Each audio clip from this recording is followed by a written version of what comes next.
Kanal BC Radio, Customs News and Entertainment Station. Balik lagi di segmen Obsesi, obrolan seru siang. Kembali lagi sama aku Rara dan saya Yusri. Ya, akan menemani siang hari sahabat BC dengan berbagai macam informasi yang super duper mega menarik. Mega menarik. Oke, ada meganya ya. Ada meganya. Karena besar ya. Iya betul. Nah Mas Yusril, sahabat BC, di segmen kali ini kita nggak sendiri nih. Nggak sendiri. Kita manggil jauh-jauh ya. Betul, jauh banget. Dari mana? Gedung mana? Dari Kalimantan. Nah, kita di Sulawesi dipanggil dari Kalimantan. Betul. Langsung ahlinya ini kan. Betul. Nah, kita siang ini mau ngobrol apa ya, Raya? Ngobrol spill dikit ya tentang tempat penimbunan berikat. Nah, tempat penimbunan berikat. Nah, ini apa yang ditimbun ya? Apa yang diikat-ikat? Nah, kita tanya nanti setelah sama ini ya. Ahlinya, okay. Sama ahlinya. Betul. Langsung aja kita perkenalkan dulu ya narasumber kita ya. Ada Pak Andi Kristianto, Kepala Seksi Tempat Penimbunan Berikat lainnya, Direktorat Fasilitas Kepabeanan. Halo, selamat siang Mas Yusri. Iya, selamat siang Pak. Selamat siang Pak. Oke, kita mau tanya-tanya dan ngobrol-ngobrol sedikit nih tentang fasilitas kepabeanan, yaitu tempat penimbunan berikat. Iya. Mungkin sahabat BC juga masih banyak yang asing ya, karena nggak tahu nih tempat penimbunan berikat itu seperti apa. Mungkin bisa dijelaskan Pak tentang fasilitas kepabeanan tempat penimbunan berikat itu seperti apa sih? Nah, apa yang diikat, apa yang ditimbun. Nah. Baik, obrolan yang luar biasa menurut saya. Kalau misalnya siang ini kita mengambil tema terkait dengan tempat penimbunan berikat. Yeah. Tapi sebelum kita masuk rumah, kira-kira kita spill dulu deh. Fasilitas tempat penimbunan berikat itu apa? Nah. Jadi yang kita tahu kan ya, tusi dari bea cukai itu apa? Ada 4. Yeah. Dia sebagai revenue collector, community protector, fasilitasi perdagangan dan asistensi industri. Nah, tempat penimbunan berikat ini adalah salah satu fasilitas untuk mendukung tusi bea cukai sebagai fasilitasi perdagangan dan asistensi industri. Banyak sekali fasilitas yang ada di kita. Mungkin Mbak Rara sama Mas Yusril tahu. Ada fasilitas yang sifatnya prosedural dan fiskal. Nah, salah satu fasilitas fiskal ini salah satunya adalah tempat penimbunan berikat. Walaupun ada fasilitas yang fiskal yang lain ya, ada kawasan bebas, ada kite, ada pembebasan dan pertambangan. Jadi untuk tema kali ini kita bahas terkait dengan tempat penimbunan berikat. Nah, mungkin itu ya awalan dulu. Nah, kita mulai dari tempat penimbunan berikat itu apa sih? Ya, tempat penimbunan berikat itu ya tempat, kawasan atau bangunan yang diberikan fasilitas oleh negara. Fasilitasnya apa? Fasilitas penangguhan bea masuk. Untuk tujuan apa? Untuk tujuan tertentu. Terus menimbun barang dari mana? Barang dari luar negeri maupun dari dalam negeri. Ya, tujuannya yaitu untuk mendukung tusi bea cukai untuk memfasilitasi perdagangan dan asistensi industri. Yang tujuan besarnya adalah untuk menggerakkan perekonomian masyarakat dan pertumbuhan ekonomi secara nasional. Mungkin itu ya spill sedikit. Jadi tempat penimbunan berikat itu sudah seperti itu jelas ya. Jelas apa yang ditimbun ya, yaitu barang-barang yang dari luar negeri maupun dari dalam negeri juga bisa ditimbun di tempat penimbunan berikat. Nah, tadi sempat spill juga ya terkait kontribusi terhadap perekonomian ya. Sekarang saya mau nanya ke Pak Andi nih. Ini bagaimana kontribusi fasilitas yang diberikan Pak terhadap ekonomi, khususnya ekspor nasional? Tadi membahas terkait ekonomi ya, dampak ekonomi ya. Itu seperti apa? Itu kan prolog ya. Tadi kita mengambil tema tempat penimbunan berikat. Nah, yang perlu kita ketahui dulu Mas Yusril dan Mbak Rara, bahwa tempat penimbunan berikat itu ada beberapa bentuk. Nah, ada yang bentuknya itu secara fungsi dia sebagai logistik. Ada namanya pusat logistik berikat dan gudang berikat. Ada juga yang ditujukan untuk dilakukan pengolahan ya, memproduksi bahan baku menjadi barang jadi. Itu ada namanya kawasan berikat. Ada juga fungsi-fungsi lain. Salah satu contoh untuk dijual kepada orang tertentu. Kalau Mbak Rara dan Mas Yusril mungkin hobinya traveling, berangkat ke China liburan, terus pulang ke Indonesia, itu bisa mendapatkan fasilitas barang untuk konsumsi ya. Bisa membeli barang untuk konsumsi di toko bebas bea. Nah itu khusus untuk dijual kepada orang tertentu. Ada juga yang sifatnya atau bentuknya itu pameran ya. Nah, kita tahu namanya tempat penyelenggaraan pameran berikat. Nah, ini sangat berkontribusi kepada perekonomian secara nasional ya. Bagaimana tempat penimbunan berikat ini didedikasikan untuk menarik investasi dari luar negeri. Terus kemudian diharapkan juga dengan adanya pabrik, gudang, dan toko bebas bea itu bisa menyerap tenaga kerja sehingga bisa menggerakkan perekonomian masyarakat secara luas. Jadi kalau secara kasat mata pasti sangat berpengaruh kepada perekonomian secara nasional. Nah, di kita setiap tahun kita ada satu kegiatan untuk mengukur dampak ekonomi yang ditimbulkan dari pemberian fasilitas yang ada. Baik itu bentuknya gudang berikat, pusat logistik berikat, kawasan berikat, maupun tempat penimbunan berikat yang lain. Secara kasat mata. Tapi tentunya kita akan ukur ya seberapa dampaknya terhadap perekonomian secara nasional. Begitu Mas Yusril dan Mas Rara. Tadi ada salah satu ya, toko bebas bea. Mungkin ada buat sahabat ya? BC yang familiar ya kalau lagi di bandara, terus mau keluar negeri, terus ada yang jual toko-toko, yang jual parfum, jual apa segala macam itu. Jual baju-baju branded gitu ya. Itu juga termasuk toko bebas bea. Terus juga kalau nggak salah di Sarinah tuh juga ada kan ya Pak, toko bebas bea. Toko bebas bea itu ada di terminal kedatangan, keberangkatan dan di Downtown ya. Di Downtown. Nah, di Downtown. Ya, pernah ada toko bebas bea Sarinah tapi sekarang sudah tutup ya. Sudah tutup. Sudah tutup. Tapi ada di beberapa tempat, toko bebas bea Downtown masih beroperasi dan aktif. Salah satu bentuk tempat penimbunan berikat. Ya. Nah, ini mendukung ini Mas Yusril untuk mendukung wisatawan datang ke Indonesia. Jadi nggak pusing-pusing ya wisatawannya nyari barang yang dia sukai atau biasanya dia pakai gitu kan. Nah, budaya orang luar itu kan mengkonsumsi MMA gitu ya. Ada beberapa juga kategori barang yang non MMA yang mungkin mereka butuhkan. Wisatawan butuhkan di sini. Gitu. Nah, makanya toko bebas bea itu banyak ada di Jakarta dan di Bali. Di Bali. Yang di tengah kota itu ya Pak? Betul, paling banyak di Bali ya. Paling banyak di Bali. Nah, itu tadi ya. Di spill dikit juga sama Pak Andi tentang. Terus ada juga tempat penyelenggaraan pameran berikat tadi ya. Iya benar. Kalau tahun lalu itu ada. Kemarin ada yang itu rame itu, yang viral-viral itu Pak, yang pameran mobil. Iya, pameran mobil. Itu apa namanya? Gias ya? Iya, betul. Gias. Itu termasuk ya Pak ya? Pameran berikat beda lagi ya, karena kalau tujuannya untuk pameran skalanya internasional, kita berikan fasilitas namanya tempat penyelenggaraan pameran berikat. Kalau di Jakarta nggak usah jauh-jauh, bisa ke ASBSD dan bisa ke G-Expo, CHCC. Jadi kalau pernah ikut pameran Gias misalnya ya, waktu itu ada otomotif ya, pameran otomotif di ASBSD. Tempat ASBSD itu statusnya sebagai tempat penyelenggaraan pameran berikat. Jadi kita berikan fasilitas-fasilitas untuk barang-barang yang akan dipamerkan di situ. Oke. Itu vlogger banyak banget ya di situ ya. Yang review mobil listrik ya kan. Ada yang mobil bensin tapi keluaran terbaru gitu kan. Itu macam-macam di situ ya. Luar biasa.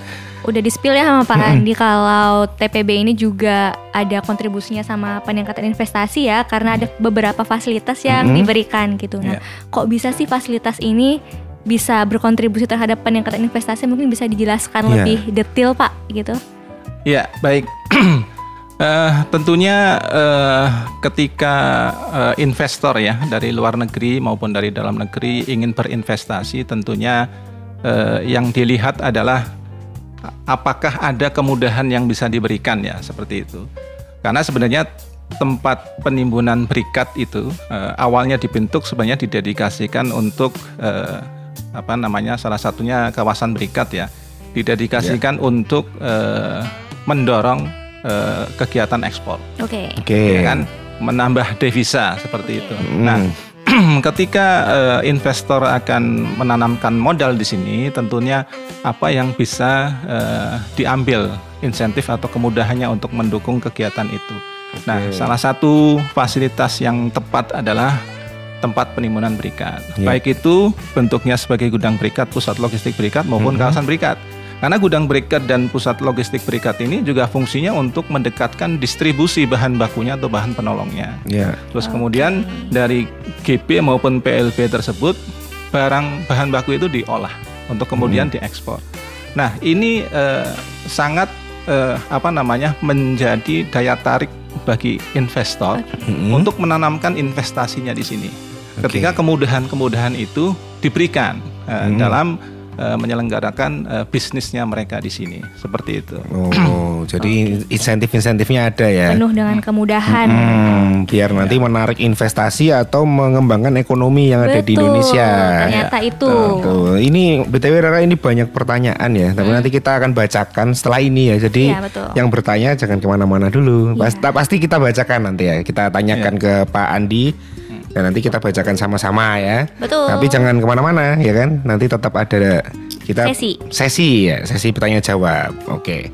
Sekarang saya yang bertanya nih. Saya bertanya dulu ya, baru nanti netizen ikut nanti ya. Silakan. Oke. Nah, tadi kan terkait fasilitas itu kan ada banyak kemudahan-kemudahan ya, Pak ya. Nah, itu kan kadang teman-teman atau mungkin masyarakat melihat kalau fasilitas ini bisa nggak sih balance atau seimbang antara fasilitas dan pengawasan gitu kan?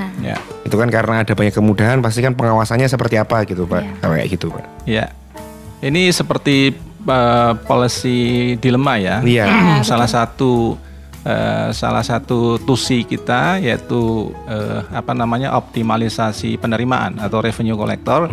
Tapi di sisi lain kita memberikan fasilitas yang sebenarnya potensi penerimaan itu ada. Ya, betul. Tapi kita berikan fasilitasi gitu.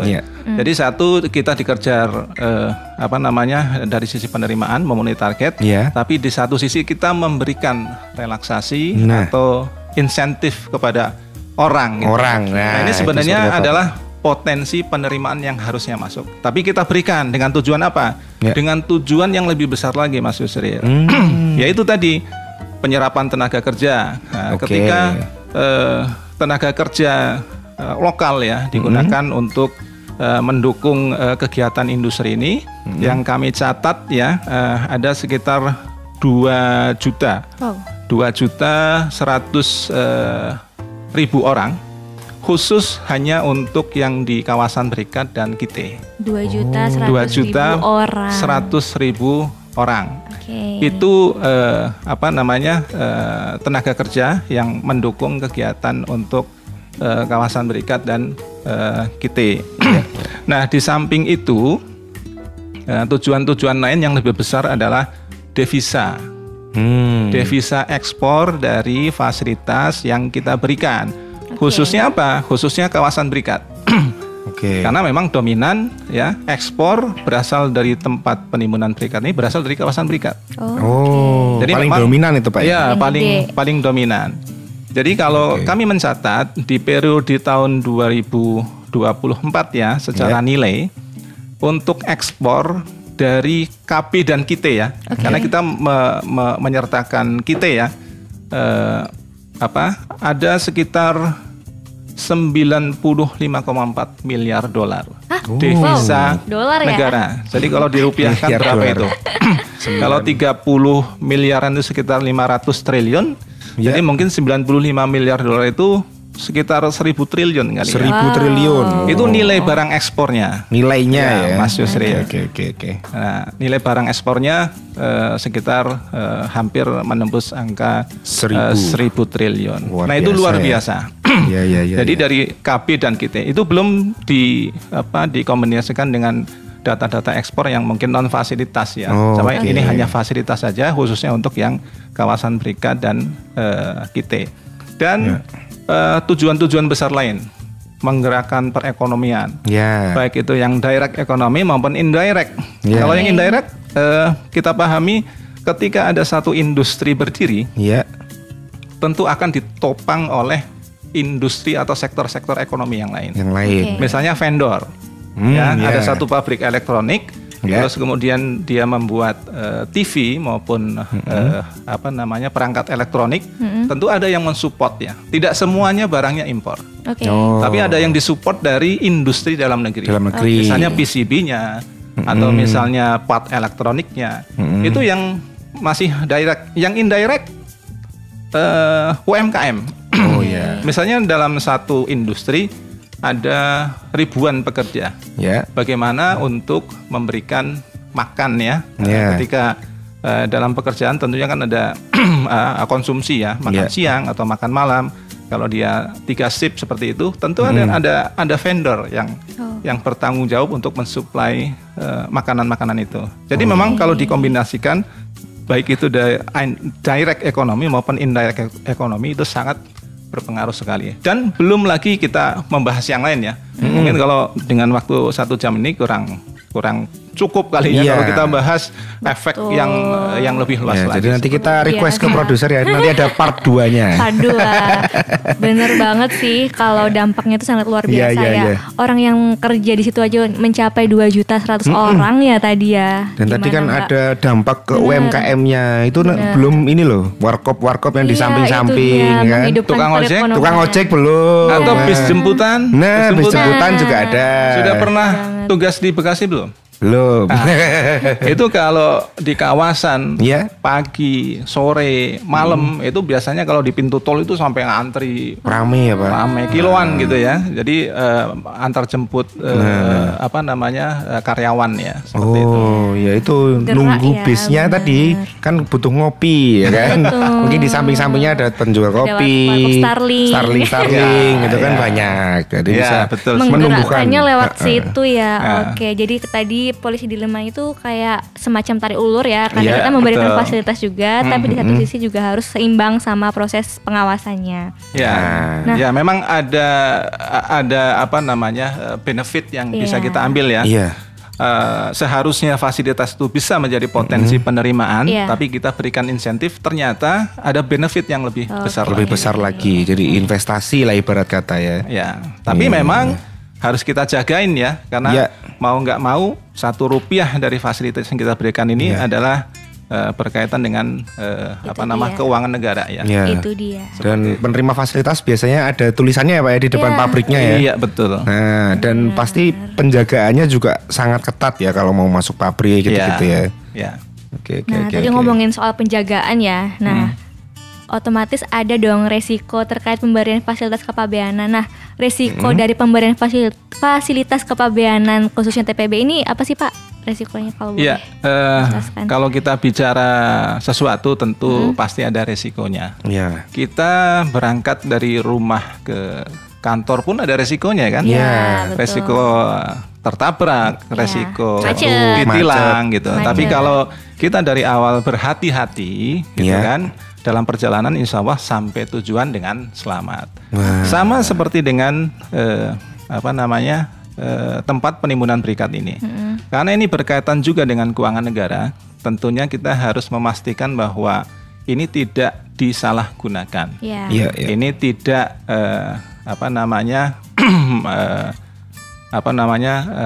tidak sesuai dengan tujuan seperti itu ya. Karena fasilitas Rp1 itu merupakan keuangan negara. Nah, resiko-resiko itu tentunya muncul ya. Yang bisa muncul mungkin antara lain adalah pelanggaran-pelanggarannya. Tentunya kalau memang ada muatan mencari keuntungan pribadi, tentu resiko itu akan timbul. Jadi bukan nyelundup ya, istilahnya bisa mengeluarkan atau memasukkan gitu barang-barang yang tanpa persetujuan kita atau tanpa dilindungi oleh dokumen seperti itu. Terus ketidakpatuhan ya, artinya pengusaha ini kan sebenarnya dari awal sudah kita sortir ya, artinya bahwa fasilitas ini kan berangkat dari permohonan yang diajukan oleh pengusaha. Terus kemudian kita lakukan asesmen ya sesuai dengan ketentuan yang berlaku dan dia berhak mendapatkan izin sebagai pengusaha fasilitas TPB. Nah, itu sudah dilakukan verifikasi atau penelitian bahwa yang bersangkutan itu berhak mendapatkan. Dan layernya kan banyak. ada verifikasi administrasi, ada verifikasi terkait dengan lokasinya ya. Dan ada juga terkait dengan prospek bisnis ke depan. Jadi sampai yang bersangkutan itu diminta untuk memaparkan proses bisnisnya jauh ke depan. Artinya nanti kamu akan melakukan apa. Jadi nggak cuma jangka pendek ya Pak. Nah, pengusaha ini ketika melakukan kegiatan bisnisnya membutuhkan tenaga kerja berapa? Apakah ada peningkatan ke depan? Kapasitas produksinya berapa? Terus nanti tujuan ekspornya kemana? Seperti itu. Jadi artinya tidak hanya mutlak ditentukan oleh persyaratan administrasi dan persyaratan lokasi, tapi dari prospek bisnis ke depan juga kita menjadi pertimbangan seperti itu. Berarti perusahaan-perusahaannya juga perusahaan pilihan ya, diseleksi dulu kayak Indonesian Idol. Indonesian gitu. Idol. Betul. Siapa yang berhak juara gitu kan? Siapa yang berhak dikasih golden ticket. Golden ticket ibarat kata ya, benar-benar. Memang tidak semua entitas itu bisa mendapatkan izin fasilitas ini. Kalau tidak sesuai dengan persyaratan, tentunya kita tidak akan berikan izin fasilitas TPB seperti itu. Luar biasa ya. Tapi tadi ngobrol soal TPB gitu kan, itu kan sudah dari lama ya Pak ya fasilitas itu ya Pak ya? Sudah dari lama, mungkin sejak Duana berdiri kali ya. Sudah dari lama berarti ya. Jadi dulu hanya beda penyebutan saja. Dulu ada Enterpo tujuan pameran seperti itu, atau Enterpo tujuan ekspor FT. Nah, sekarang kan berubah ya. Cuma penyebutannya saja. Nah, dan tentunya ada perbaikan-perbaikan juga ya Pak dalam layanan atau biar fasilitas ini semakin baik dan tepat sasaran gitu. Kira-kira selama beberapa tahun terakhir ini perubahan-perubahan apa Pak yang ada? Iya, saya sendiri merasakan ya banyak perubahan positif ya menuju ke arah perbaikan dari dulu sampai sekarang. Dulu penanganan layanan terkait dengan pergerakan keluar masuk barang itu memang dilindungi dokumen, tapi masih manual, pure manual. Sekarang sudah sistem ya dengan CESA 4.0 fitur layanan TPB, pengusaha bisa menyampaikan secara online atau otomatis. Nah itu dari sisi perbedaan dari dulu dan sekarang. Nah terus perbaikan regulasi pun ya dari dulu sampai sekarang itu nyata. Nah perbaikan regulasi ini tentunya tujuannya adalah untuk memberikan kemudahan layanan dan efisiensi pengawasannya. Nah, kemudahan layanannya dalam hal ini adalah ketika ada beberapa regulasi yang belum diatur pada saat itu, terus kemudian kita atur, kita melihat dinamika dinamika zaman ya.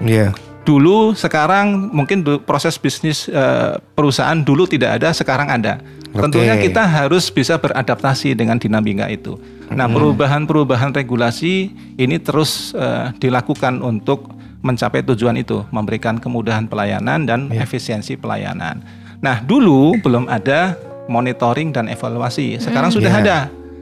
Jadi perusahaan yang sudah kita kasih fasilitas, tentunya kita harus rawat kan.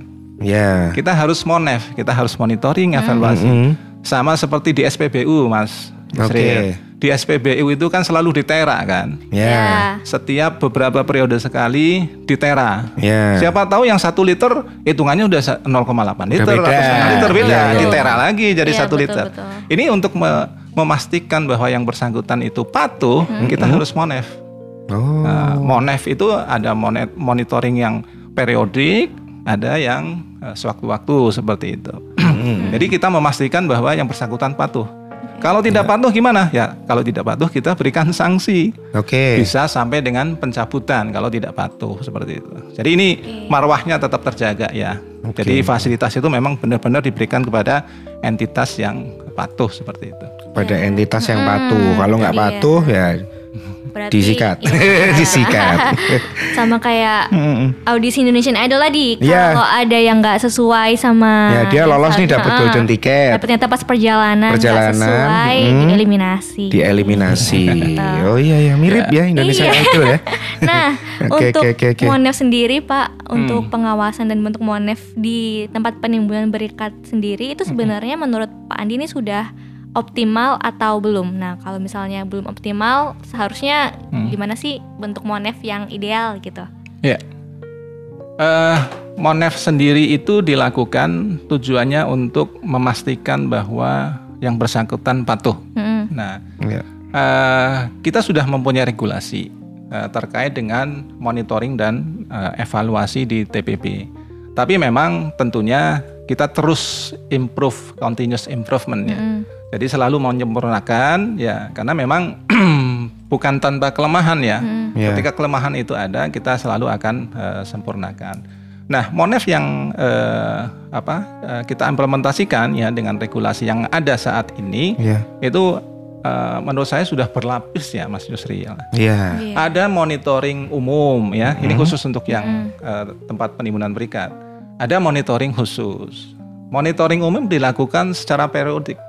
Oh ya, mungkin sedikit flashback ya Pak Mas Yusril dan Mbak Rara. Kalau status tempat penimbunan berikat itu kan sebagai kawasan pabean.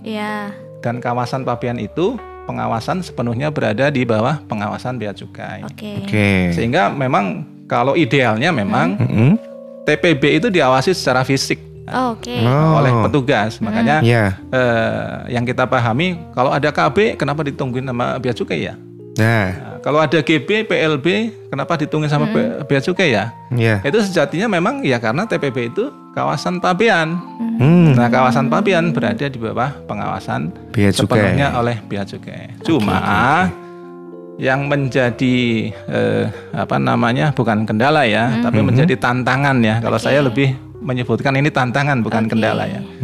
Bahwa banyak yang tertarik untuk mendapatkan izin fasilitas TPB ini.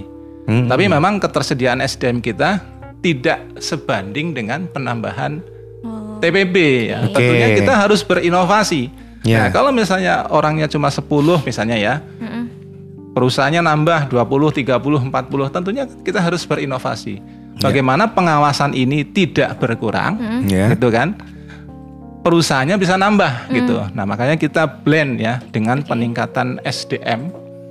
Ya, terus kemudian pengembangan sistem gitu. Jadi yang tadinya dilakukan oleh orang, tentunya kita beralih sedikit demi sedikit dilakukan oleh sistem. Dan sudah banyak, sudah banyak sistem yang kita implementasikan untuk menunjang kemudahan pelayanan dan efisiensi pengawasan di TPB. Gitu. Oke. Tadi ngomongin soal SDM dan jumlah TPB yang banyak ya. Boleh tahu nggak Pak kira-kira ada berapa banyak sih TPB di Indonesia atau mungkin kawasan berikatnya atau mungkin gudang berikatnya? Gudang berikat ya. Dibilangnya banyak banget sampai SDM-nya nggak mengcover ya. Challenge-nya di situ gitu. Seberapa banyak sih? Ya, kalau data sampai saat ini ya, itu total ada 1.819 perusahaan penerima fasilitas TPB. 800. Kalau bisa dirinci mungkin ya sekilas, kawasan berikat itu ada sekitar 1.457. Itu tersebar di seluruh Indonesia. Tapi mengelompok ya, artinya banyak entitas kawasan berikat itu di sekitar Jakarta, Jawa Barat, Banten, ya, Jawa Tengah gitu. Nah, kalau di luar Jawa biasanya memang entitasnya 1-2 saja. Tapi memang kantong-kantong kawasan berikat itu ada di sekitaran Pulau Jawa. Nah, terus untuk gudang berikat ada 194. Dan itu juga sama, tersentralisasi di Jakarta dan sekitarnya. Penyelenggaraan pameran berikat ada 6. Di Jakarta ada 3. Terus di toko bebas biaya ada 18. Dominan ada di Bali. Terus PLB ada 144. Nah, itu tersebar di seluruh Indonesia. Jadi totalnya ada 1.819. PLB ini 144 Pak. 144. Bentar lagi 2.000. Dulu tahun perasaan kan awal-awal PLB kan zamannya Pak Jokowi ya Pak ya? Iya betul. Ya awal-awal Pak Jokowi itu kan 1, 2, 3, sekarang 144 Pak. Luar biasa. Karena itu kan memang sebenarnya bertepatan dengan peluncuran paket kebijakan Pak Jokowi waktu itu ya. Waktu itu ya. Mendesain dulu gudang berikat ultimate lah. Artinya fasilitas atau kemudahan yang diberikan PLB itu lebih banyak daripada gudang berikat. Jadi makanya tidak kaget juga ketika banyak yang tertarik untuk berinvestasi di PLB gitu, seperti itu. banyak banget ya. Luar biasa. Luar biasa. Tapi ada tuh Pak, saya pernah kan pulang kampung nih Pak, kan kampung saya di daerah sekitar Surabaya tuh Pak. Situ juga ada kawasan daur ulang berikat, itu maksudnya apa Pak itu? Ya. Ada pabrik kan, ada tulisannya pabrik ini diberikan fasilitas gitu kan. Iya. Itu maksudnya Pak, daur ulang itu. Ya. Memang ada bentuk tempat penimbunan berikat yang lain ya, yang belum saya sebutkan, yaitu satu kawasan daur ulang berikat, terus yang kedua adalah pusat lelang berikat. Nah, tapi memang secara regulasi di tingkat PP itu memang sudah diatur ya, tapi pengaturan teknisnya memang belum ya. Belum. Di level PMK baru ya, Pak, ya? dan Perdirjen itu memang belum. Sebenarnya sudah diatur sejak terbitnya PP 32 2009 dan PP 85 2015. Tapi secara teknis memang belum diatur di tingkat PMK dan PP. Nah, kalau memang di Surabaya lihat ada salah baca pabrik, saya ya. Nah, itu mungkin secara probis dia mendaur ulang. Tapi jenis TPB-nya itu mungkin kawasan berikat. Memang masih ada masuk kawasan berikat. Karena proses bisnisnya sama. Dia mengolah bahan bakunya itu kan limbah ya. Iya, betul. Biasanya limbah non B3, bisa plastik, bisa kertas, bisa logam. Ya, logam, scrap logam itu diolah menjadi barang yang lebih mempunyai nilai jual tinggi ya. Kalau misalnya scrap plastik dia olah jadi biji plastik seperti itu. Atau mungkin langsung bisa dicetak barang-barang yang asalnya dari plastik ya. Iya, betul. Nah, kalau logam mungkin banyak di sini di daerah Cikarang juga ada, tapi dia tidak mendapatkan fasilitas. Dia mengumpulkan scrap logam dari masyarakat ya, yang ada di sekitaran kawasan industri, terus kemudian diolah, dilebur jadi produk besi cetakan dan lain-lain seperti itu. Nah, ini kawasan daur ulang sebenarnya didedikasikan untuk kegiatan itu, tapi memang pengaturan di PMK dan Perdirjen itu memang belum dibuat seperti itu. Oke. Mungkin kita tadi udah banyak nanya nih ya Mas ya. Saatnya kita memberikan ruang untuk netizen bertanya. Ini sudah ada banyak nih Pak yang masuk ya. Kita bacakan satu-satu ya Raya. Yang pertama dari Bapak Husni Mubarok dengan pertanyaan, Pak, fasilitas ini setahu saya banyak risiko fraud baik dari pengusaha ataupun orang customs. Hal-hal seperti ini sudah terpetakan atau bagaimana? Soalnya kalau fasilitas tapi ada fraud ya sayang sekali. Gimana? Potensi fraud itu memang selalu ada ya, muncul ya, menjadi tantangan. Baik itu di internal oleh pegawai maupun oleh pengusahanya sendiri. Nah, kita untuk yang internal, di internal itu kita kan sudah punya mekanisme ya, kepatuhan internal. Bagaimana unit kepatuhan internal itu memantau kelakuan atau perilaku dari pegawai yang bersangkutan. Nah, unit kepatuhan internal ini menjangkau ke seluruh KPP-BPJ. Atau di unit bea cukai yang paling bawah. Ya, tentunya ketika perilaku pegawai ini menyimpang dan kemudian terbukti dia melakukan fraud, tentunya tidak segan-segan dilakukan pengenaan atau sanksi kode etik. Bisa baik itu pelanggarannya diberikan kode etik ringan sampai berat. Dan berat itu bisa sampai pemecatan dan bisa juga sampai dilanjutkan ke proses pidananya seperti itu. Nah, terus untuk yang eksternal, eksternal ini memang ancaman fraud itu selalu ada. Nah, untuk yang eksternal ini, makanya kita membuat satu mekanisme monitoring dan evaluasi. Bagaimana perusahaan itu kita lakukan monitoring untuk memastikan kepatuhannya. Satu, yang dilakukan monitoring secara periodik.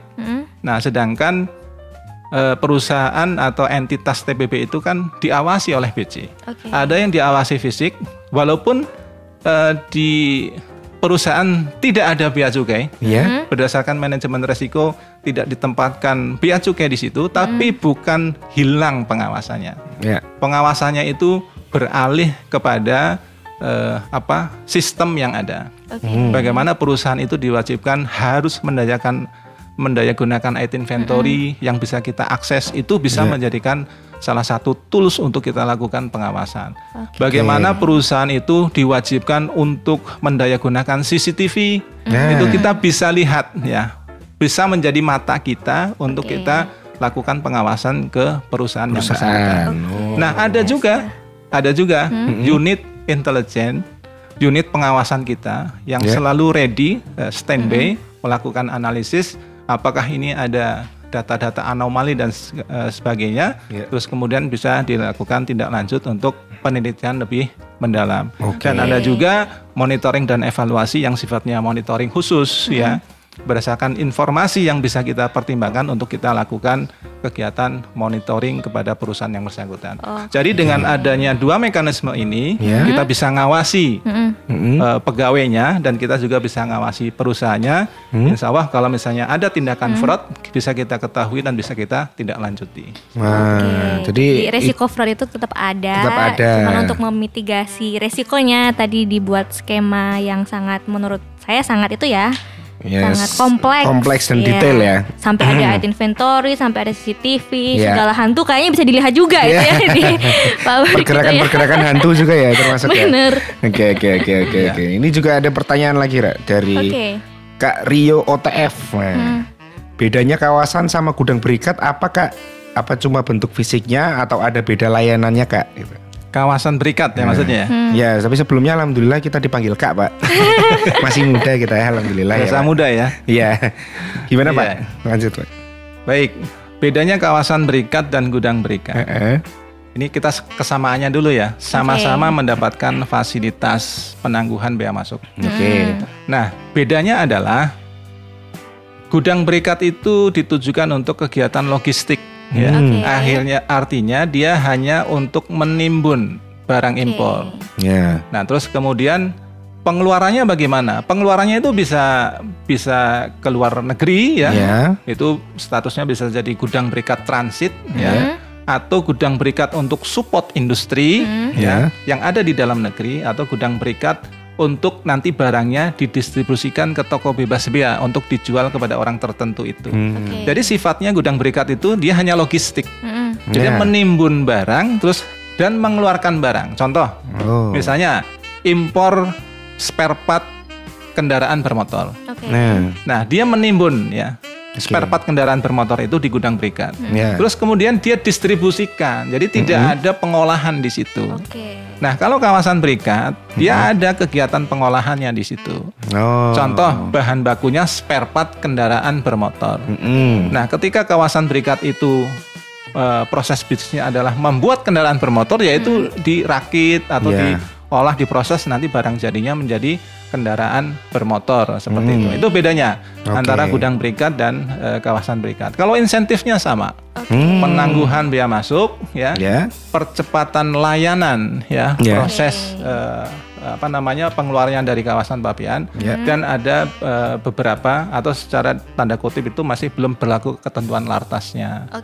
Itu, nah itu kalau fasilitasnya sama, tapi proses bisnisnya itu berbeda.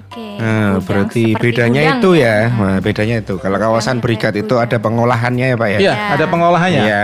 Kalau gudang berikat itu kalau kata yang suka beli online itu DC cakung kayak. Jadi barangnya ketahan di mana? DC cakung. Nah, itu kayak gudang berikatnya kayak gitu ya. Bisa buat transit atau buat hanya dikumpulkan terus dikirim ke tempat lain gitu. Betul. Tidak ada Hanya kegiatan pengolahan. Langsung ingat DC cakung aku. Langsung ingat. Ada pertanyaan lagi dari mana lagi? Ada dari Bapak atau Ibu Reli Natakusuma.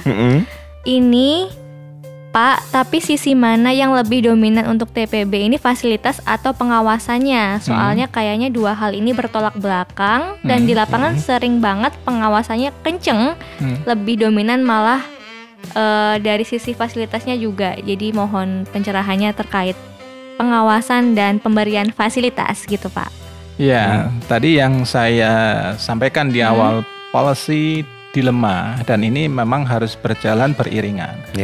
Salah satu sisi kita memberikan fasilitas dengan benefit yang bisa kita capai, antara lain itu investasi, penyerapan tenaga kerja, pertumbuhan ekonomi, pergerakan ekonomi di masyarakat dan lain-lain. Tapi di salah satu sisi itu menjadi tanggung jawab kita ya terkait dengan hak-hak keuangan negara. Ya. Ya, artinya kalau kita abai atau lalai ya, tentunya bisa berpotensi kepada kerugian negara nih gitu kan. Yang harusnya masuk kok ini dibiarkan seperti itu. Jadi memang harus beriringan, tidak saling mendahului ya, tidak harus saling didahulukan gitu kan. Satu sisi fasilitas ini untuk tujuan-tujuan benefit yang akan kita capai. Di sisi lain kita jaga ini. Artinya fasilitas itu ya tidak disalahgunakan gitu. Jadi mungkin itu ya. Terus ada beberapa hal yang bisa kita sampaikan ya terkait dengan pemberian layanan. Memang kan di TPB ini kan masih berdasarkan kepada manajemen resiko. Sehingga kalau misalnya ada perusahaan yang memang patuh benar gitu kan ada klasternya ya. Betul. Dari awal kita sortir patuh nih, tapi ketika sudah masuk kelas Mas Yusril sama Mbak Rara kan bisa ngalamin kan ketika di SMP, di SMA masuk berdasarkan NEM kan, pinter semua. Tapi ketika masuk ke kelas ada yang minggat, ada yang nakal, ada yang mana gitu kan ya. Jadi memang kita clustering juga. Ada manajemen resiko yang kita terapkan juga di TPB. Ketika perusahaan itu memang patuh benar gitu kan, kita memberikan kemudahan. Kemudahan itu bukan dalam artian pengetatan pengawasan. Salah satu contoh, ketika kategori resiko perusahaan itu memang hijau, ya tentunya berimbas kepada penjalurannya kan. Jadi dia dominan mendapatkan jalur hijau. Ketika jalur hijau tidak dilakukan pemeriksaan fisik oleh pejabat. Tapi kalau dia profilnya merah, ya kan, ya itu seperti di kelas ketika di SMP, rapornya merah gitu kan, suka minggat, keluar kelas nggak izin sama gurunya gitu. Ya kita kategorikan dia profilnya merah. Nah ketika merah kita anggap kurang patuh. Ya ketika kurang patuh kita berikan treatment seperti itu dengan harapan yang bersangkutan bisa patuh gitu kan. Bisa belajar untuk lebih patuh lagi ke depannya seperti itu. Benar-benar itu ya dinilai. Ada nilainya berarti. Ada nilainya. Oke. Nah, ini ada pertanyaan lagi Pak. Ini pertanyaannya banyak nih, ada 140. Dong. Enggak sebanyak itu Kak saya. Nah, ini dari gimana? Kak Armaful. Mas, nah tadi bilangnya Kak kan, sekarang ganti Mas Pak sekarang. Tambah muda lagi. Tambah muda lagi jadi Mas ya. Mas, untuk kawasan berikat kan tujuannya naikin ekspor. Kalau misal secara performance perusahaan kesulitan untuk merealisasikan ekspornya, apa boleh ada kelonggaran jual lokal gitu? Karena ini biasanya jadi masalah di perusahaan. Bagaimana Pak itu? Ya, sebenarnya ada kelonggaran jual lokal. Jadi memang dedikasikan KB didedikasikan memang untuk mensupport kegiatan ekspor ya. Di dalam regulasi yang berlaku saat ini untuk penjualan lokal dari kawasan berikat ke penjualan dari kawasan berikat ke TLDDP atau namanya ke lokal lah ya, ceritanya ke lokal ke dalam negeri. Itu 50% dari realisasi ekspor. Cuma memang kita melihat geopolitik di luar negeri ya, terus kondisi perekonomian di luar negeri tidak selamanya bagus, ada peperangan dan lain-lain, tentunya ekspor ini agak tertekan. Sehingga untuk survive ya, perusahaan tentu akan mengalihkan tujuan distribusinya ke dalam negeri. Di regulasi saat ini memang ada relaksasi ya. Dia boleh lebih dari 50%. Tapi memang ada syaratnya. Syaratnya yaitu mendapatkan rekomendasi teknis dari KL terkait. Dalam hal ini pembina sektornya adalah Kementerian Perindustrian. Sehingga itu bisa menjadikan dasar kepada perusahaan untuk bisa menjual barangnya, hasil produksinya ke lokal lebih dari 50%. Gitu. Nah, memang kita masih berkoordinasi dengan teman-teman di KL terkait ya untuk bisa menemukan atau mencari solusi terkait dengan hal ini karena tidak 1-2 perusahaan Mas Yusril yang terimbas ini. Ya karena memang suasana atau kondisi perekonomian di luar negeri memang belum stabil ya. Iya, betul, Pak. Nah, yang perlu kita pertimbangkan yaitu Pak Yusril, Mas Yusril, investasi terus kemudian tenaga kerja. Ya. Kalau memang dia tidak juga bisa jual ke lokal, ya terus kemudian sudah tidak memenuhi kualifikasi dia sebagai perusahaan tempat penimbunan berikat dan statusnya sebagai lokal, ya tentunya mungkin akan berimbas kepada kondisi keuangan dari perusahaan yang bersangkutan. Oke, jadi ada kuotanya ya kalau mau dijual ke dalam negeri gitu, karena memang tujuannya untuk mendorong ekspor gitu ya Pak. Iya, dan biar survive tadi ya dengan kondisi geopolitik ya. Betul. Iya. Ada yang tanya lagi? Ada. Masih ada kan? Ini tadi 146, jadi udah 4 lah ya kita bacakan ya. Oke, jadi tinggal 100 ya? Iya, masih ada 100 lagi Pak. Dari Kak Pasaribu, pertanyaan dari Medan. Bagaimana langkah Bea Cukai agar proses bisnis di TPB tetap berjalan untuk menghindari pembekuan, pencabutan izin dan sebagainya? Nah, mitigasinya bagaimana? Ya, pembekuan dan pencabutan. Tentunya jika kita membekukan atau mencabut izin dari perusahaan, tentu ada sebabnya ya. Jadi kalau misalnya perusahaan sudah sah ya mendapatkan fasilitas, tentunya ada kewajiban-kewajiban yang harus dipenuhi. Banyak ya kewajiban yang harus dipenuhi, baik itu syarat fisik ya, ada beberapa ya, misalnya kayak harus memasang tanda nama perusahaan, pelang gitu ya. Terus dia harus menggunakan IT inventory, CCTV dan lain-lain lah. Ada kewajiban-kewajiban yang harus dilaksanakan oleh perusahaan penerima fasilitas. Nah, apabila kewajiban-kewajiban itu tidak dilaksanakan, ya, tentunya akan diberikan sanksi. Sanksinya salah satunya pembekuan, atau bisa juga berujung kepada pencabutan.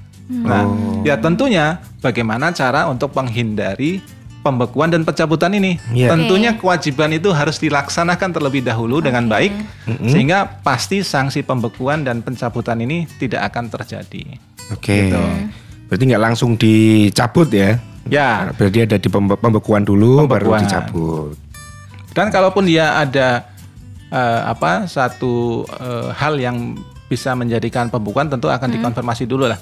Salah satu contohnya adalah misalnya ketika petugas atau teman-teman kita di pelayanan itu melakukan monitoring ya, ketika ada satu hal di IT inventory-nya yang belum dipenuhi, misalnya terkait dengan pencatatan ya, dia kan harus real time.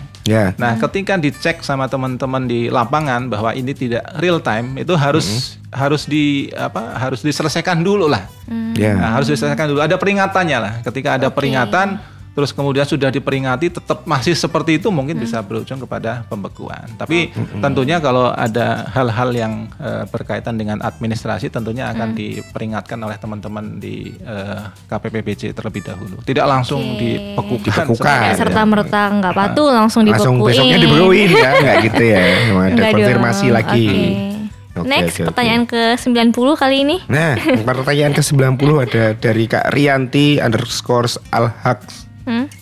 Kalau bicara Monef, biasanya hanya fokus Monef penerima jasa. Tapi bagaimana Pak dengan Monef ke Bea Cukai sendiri? Gimana Pak itu Pak? Monef ke Bea Cukai sendiri? Ya. Ada banyak layer. Banyak layer. Jadi ada beberapa layer. Ya tentunya dari unit kepatuhan internal selalu memonitoring perilaku pegawai. Ada PTKP ya, pemeriksaan-pemeriksaan tertentu ya. Ketika unit kepatuhan internal ini menelusuri apakah SOP ini sudah dilakukan dengan baik sesuai dengan SOP yang ada atau tidak gitu. Ketika ditemukan tidak sesuai dengan SOP, tentunya akan memberikan teguran, akan memberikan rekomendasi bagaimana SOP ini dapat dijalankan dengan baik. Nah, selain kepatuhan internal, ya tentunya kan tidak hanya PTKP saja, tapi kegiatan-kegiatan lain. Misalnya, ada aduan, Pak, si A mempersulit gitu. Oh. Si A minta duit, si A meres, itu laporkan saja ke KI. Oh iya iya. Nah, pasti akan ditindaklanjuti. Oke. Yang kedua, bagaimana dengan Monef teman-teman di lapangan? Kita ada APF ya. Iya. Aparat pemeriksa fungsional. Oke. Itu dari Itjen, itu dari BPK yang melakukan kegiatan pemeriksaan secara periodik, apalagi BPK. Hampir tiap 6 bulan atau Sekali, tiap 1 semester. Yang ini belum ditindaklanjuti rekomendasinya udah turun lagi BPK-nya. Jadi tentunya Monef di kita tentu ada juga. Jadi tidak serta-merta kita hanya memonef perusahaan atau pengguna jasa saja, tapi kita juga dilakukan monitoring dan evaluasi, baik dari unit internal, yaitu kepatuhan internal, maupun unit APF, bisa Itjen, ya, bisa IB atau bisa BPK seperti itu. Jadi makanya kita tidak bisa sewenang-wenang memberikan layanan kepada pengguna jasa seperti itu. Jadi jangan khawatir sahabat BC, bukan cuma pengguna jasa aja yang di Monef, tapi internal kita pun juga diawasi dari berbagai macam layer, mulai dari atau pengguna jasa juga bisa Monef kita. Bisa ya, Pak? Bisa. Kan ada banyak itu salurannya. Bisa ke Wise, bisa ke si Puma, bisa kemana seperti itu. Jadi kalau ada layanan yang memang merugikan tanpa ada alasan, terus kemudian ada pemerasan, ada permintaan segala macam, bisa dilaporkan, kan salurannya banyak. Ya, salurannya banyak ya. Ada lewat Wise kita tuh ada www.beacukai.go.id/pengaduan. Nah, bisa di situ. Bisa juga telepon ke Bravo nggak sih? Nah, atau mungkin ke sosmednya Beacukai juga bisa, kan sekarang udah zamannya sosmed, jadi gampang ya mau. Ya, barangkali pengguna jasa ada yang pas buka-buka sosmed gitu kan, atau langsung viral. Ya bisa juga. Itu shortcutnya. Ya bisa juga, itu juga bisa. Sekarang banyak kok saluran-salurannya ya untuk melaporkan pegawai yang berbuat nakal gitu kan. Iya. Terus ada lagi nggak, Ra? Ada, ini pertanyaan ke-80 nih. 80. Pertanyaan selanjutnya yaitu dari Kak Meliza Rizky. Jika ada barang impor masuk ke TPB terkena lartas PI, jika barang tersebut diolah lalu dijual ke lokal, namun barang yang dijual juga terkena lartas PI, apakah PI juga tetap diperlukan? Ya, lartas ya. Iya. Ini sedikit rumit nih. Ya, nggak apa-apa. Boleh. Jadi terkait dengan lartas, memang salah satu kemudahan insentif yang diberikan kepada perusahaan TPB itu adalah belum berlakunya lartas dalam tanda kutip. Kita tidak menyebutkan bahwa seluruh komoditi ketika masuk ke TPB itu tidak berlaku lartas. Ada beberapa komoditi yang ketika masuk ke TPB tetap berlaku lartas. Yang masuk kategori K3L itu, keamanan, kesehatan, lingkungan ya. Nah, jika masuk ke kawasan berikat ya tadi ya. Nah, ketika masuk ke kawasan berikat, kita harusnya memitigasi dulu. Apakah barang impor yang nanti akan dimasukkan kena lartas atau tidak? Yang tadi saya sampaikan, masuk ke kawasan berikat belum berlaku lartas dalam tanda kutip, kecuali untuk barang-barang yang masuk kategori K3L. Dan sangat mudah sekali untuk mengetahui apakah barang impor yang saya masukkan ke KB itu kena lartas. Coba buka www.insw.go.id dan kemudian klik di INTR, masukkan HS-nya. Nah, ketika HS-nya dimasukkan, coba nanti di scroll ke bawah, cari regulasi impornya, yang border atau post border. Nah, ketika masuk KB kan berarti dokumennya BC23. Diklik BC23-nya, apakah ada lartas di situ? Ketika itu kosong berarti nggak kena. Ketika ada keterangan berarti kena. Tapi tidak semuanya yang ada di keterangan itu kena, gitu. Karena ada lartas yang 1 HS itu untuk kondisi tertentu dia baru kena. Misalnya kalau kadarnya dia di atas sekian, nggak kena. Di bawah sekian kena. Nah, itu kan untuk bahan bakunya ya. Ketika masuk, apakah kena lartas atau tidak? Gampang sekali, dicek di INTR, insw.go.id.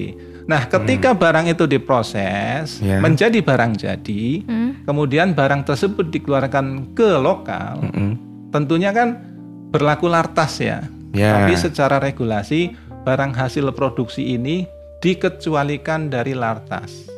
Walaupun barang hasil produksi ini HS-nya kena lartas.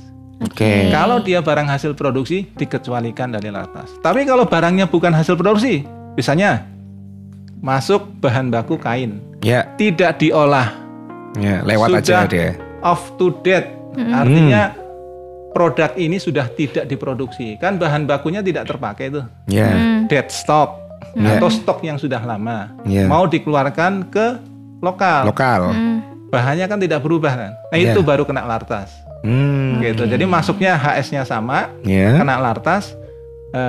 Misalnya masuknya HS-nya tidak kena lartas. Contoh kain itu kan tidak kena lartas ketika masuk ke kawasan berikat.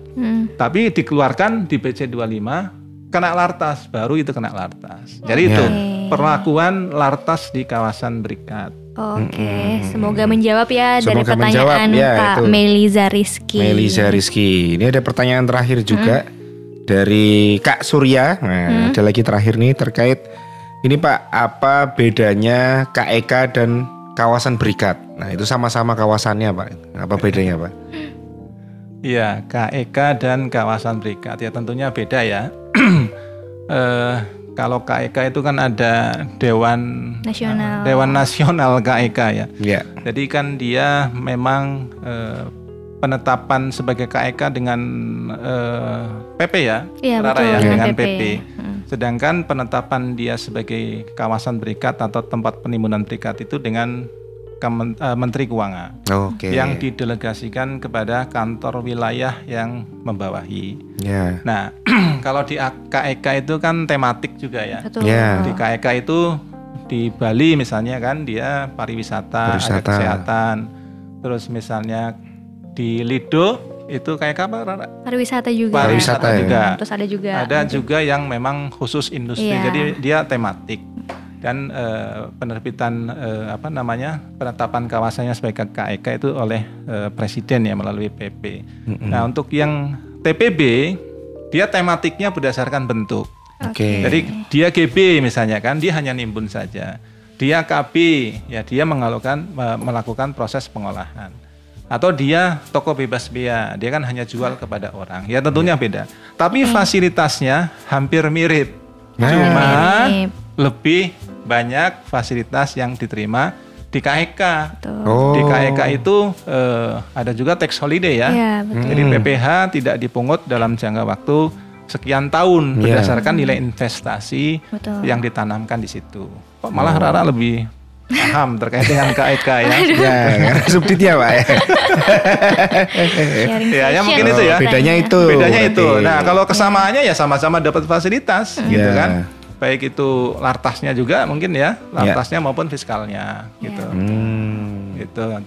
Mirip tapi beda. Mirip tapi beda. Jadi mungkin kalau bisa di clustering gitu ya, ada tingkatannya. Ya. Nah, KEK kawasan bebas itu tingkatannya lebih tinggi ya, karena di dalam kawasan bebas sendiri dia free movement, tidak ada PPN ketika ada transaksi di dalam kawasan bebas seperti itu. Oh, beda itu ya, bedanya itu. Betul. Oke, mungkin ini pertanyaan terakhir tadi ya, udah ditanyakan semua. Terima kasih buat sahabat BC yang sudah bertanya ya.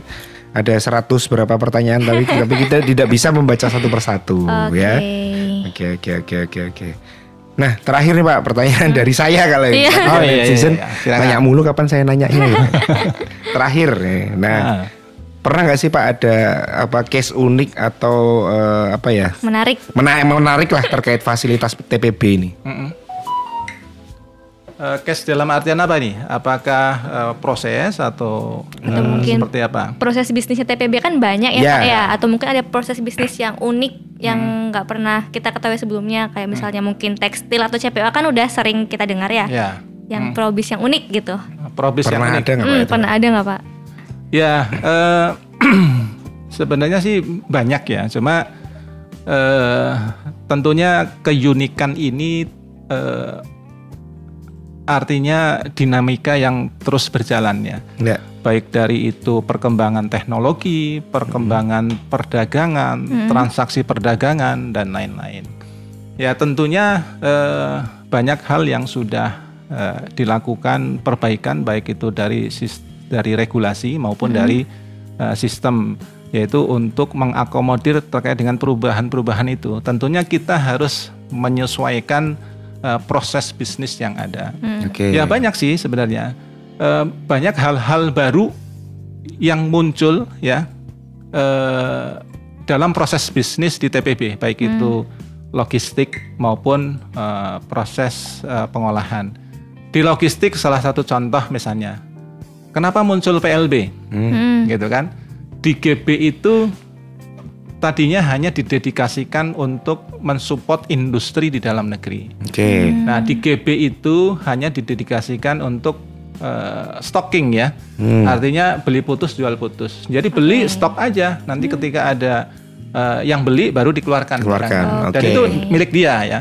Tapi terus di PLB dikembangkan lah. Ternyata transaksi bisnis itu tidak berhenti di situ, berkembang. Jadi ada misalnya salah satu contoh yang diakomodir di PLB adalah ketika barang impor itu dimasukkan ke dalam negeri, itu belum ada transaksi. Jadi barang itu masih punya pemilik atau pemasok yang ada di luar negeri. Di sana. Misalnya eksportirnya di sana Inggris ya, misalnya ya. Itu naruh barang di sini, gitu kan. Nah, terus ketika ada yang beli baru terjadi transaksi. Kan gitu, dinamika ya terus berkembang. Di kawasan berikat juga sama seperti itu. Di kawasan berikat dulu belum mengakomodir misalnya ketika dia subkontrak. Dulu dedikasikan hanya subkontrak balik lagi. Ada juga waktu dalam berjalannya waktu tripartit misalnya. Jadi subkontrak hasilnya nanti dipindahkan ke sini ya. Nanti setelah diproses lagi baru masuk ke kawasan berikat asal seperti itu. Jadi banyak hal-hal yang perkembangan teknologi, proses bisnis dan lain-lain yang mengharuskan kita harus mengakomodir kegiatan-kegiatan itu. Jadi banyak lah sebenarnya ketika case-case di TPB ya seperti itu. Luar biasa ya, sangat unik ya. Unik dan itu mengikuti perkembangan zaman. Iya. Kayak tadi ada kawasan daur ulang berikat itu kan juga mengikuti perkembangan zaman ya Pak ya. Iya, betul. Pada akhirnya yang sebelum ada PLB jadi ada PLB. Iya, gitu. Oke. Mungkin itu tadi lah ya terkait TPB, tempat penimbunan berikat ya, sahabat BC, terima kasih yang sudah bertanya. Tapi sebelum kita tutup karena ini udah jam 3, saatnya kita Gak kerasa udah jam 3 ya. Ngobrol banyak terkait TPB. Ya, kita minta closing statement dulu dari Pak Andi, bagaimana Pak? Ya, baik, terima kasih Mas Yusril dan Mbak Rara. Mungkin tidak panjang lebar ya memberikan closing statement. Artinya yang tadi kami sampaikan bahwa fasilitas ini kan sebagai insentif atau kemudahan ya. Jadi kemudahan untuk mendapatkan tujuan utama yaitu investasi, terus kemudian penyerapan tenaga kerja, pertumbuhan ekonomi, ya, percepatan rantai pasok ya. Misalnya pergerakan barang itu bisa cepat gitu kan. Terus devisa dan lain-lain. Artinya ini ada tujuan besar yang bisa kita capai. Tapi jangan dilupakan bahwa fasilitas ini juga berkaitan dengan hak-hak negara ya, keuangan negara. Yang kalau tidak kalau kita pungut itu menjadi potensi penerimaan negara. Jadi kami berpesan bahwa tolong dijaga amanah ya pemberian fasilitas ini untuk tidak disalahgunakan.